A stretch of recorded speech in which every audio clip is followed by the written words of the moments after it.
Hi, నేను మీ రామ్. 2 వన్డేల్లో కూడా హర్షదీప్ సింగ్ లేకుండానే వన్డే ఆడారు. గమ్మత్ ఏంటంటే హర్షదీప్ సింగ్ రికార్డు చూస్తే మీకు తెలుస్తుంది. హర్షదీప్ సింగ్ 14 వన్డేలలో 22 వికెట్లు తీశాడు. Best 37 for 5.29 economy. అలాగే అతని కాంపిటీటర్స్ హర్షిత్ రాణా, మీకుగా అతని టీ20 గురించి మీకు తెలుసు. 72 టీ20స్లో 110 వికెట్ తీశాడు. వరల్డ్లోనే నెంబర్ 1 బౌలర్గా ఉన్నాడు. అలాంటిది హర్షిత్ రాణా గురించి చెప్దాం. అతని కాంపిటీటర్ 13 మ్యాచ్ లోపల 13 ఓడిఐలో 23 వికెట్ తీశాడు. అలాగే 6 ఎకానమీ. అలాగే అతను టీ20 రికార్డ్ చూద్దాం. 6 మ్యాచెస్ లోపల 7 వికెట్స్ తీశాడు. 10.17 ఎకానమీ. అలాగే ఇంకొక కాంపిటీటర్ ప్రసిద్ధ్ కృష్ణ. మరి అతన్ని మెగ్రాత్ అనుకుంటారో ఏమనుకుంటారో తెలియదు. అతన్ని ప్రతి మ్యాచ్ ఆడిస్తారు. హర్షదీప్ సింగ్ లాంటి బౌలర్ తపస్సు చేస్తే పుడతాడు. అలాంటి బౌలర్ను పక్కన పెట్టి ఇంకొకటి ఏంటంటే గమ్మత్తుగా చూడండి, Sirajuddin right hander, Prasidh Krishna right hander, అలాగే హర్షిత్ రాణా రైట్ హ్యాండర్. దీంట్లో ఏం తేడా ఉంది?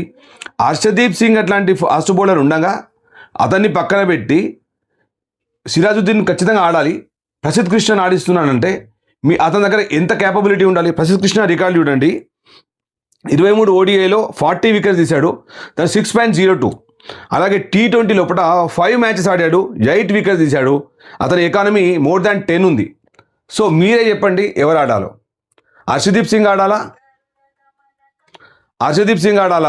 లేదంటే హర్షిత్ రాణా ఆడాలా, లేదంటే ప్రసిద్ధ్ కృష్ణ ఆడాలా? అంటే హర్షదీప్ సింగ్ ఎటువంటి పరిస్థితుల్లోనైనా టీంలో ఉండాలి. అలాంటి హర్షదీప్ సింగ్ని పక్కన పెడుతున్నారు. అంటే హర్షదీప్ సింగ్ కంటే ఒక మెరుగైన బౌలర్ ఉంటేనే కదా ఆడాలి. సో ప్రసిద్ధ్ కృష్ణ మెరుగైన బౌలరా? రికార్డు ఉందా? హర్షిత్ రాణా మెరుగైన బౌలరా? రికార్డు ఉందా? మరి ఏ విధంగా పోనీ ఒక వెరైటీ బౌలరా? Harshit Rana okay, slow medium pacer, slow balls వేస్తాడు. పేస్ వేస్తూనే స్లో మీడియం పేస్ తోటి అప్పుడప్పుడు బ్యాటర్లను బోల్తా కొట్టిస్తాడు. హర్షిత్ రాణాను పక్కన పెడదాం. ప్రసిద్ధ్ కృష్ణ ఏమైనా మెగ్రాతా, లేదంటే వాసిమ్ అక్రమా, లేదంటే రిచర్డ్ హ్యాడ్లీయా, లేదంటే స్టీవానా?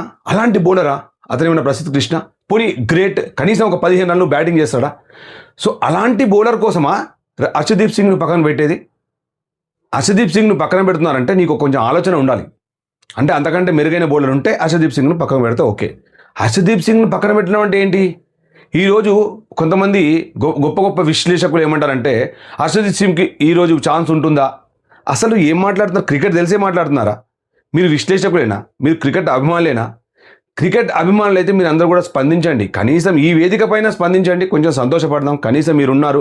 అది హర్షదీప్ సింగ్ సపోర్టు, లేదంటే స్పోర్ట్స్మెన్కి, అంటే ఒక హార్డ్ వర్క్ చేసే స్పోర్ట్స్మెన్కి, ఒక మంచి స్పిరిటెడ్, అంటే దేశం కోసం కష్టపడి మరి వికెట్లు తీసి ఎన్నో మ్యాచ్లు గెలిపించే సత్తా ఉన్న ప్లేయర్ల గురించి మనం మాట్లాడదాం. వాళ్ళకి సపోర్ట్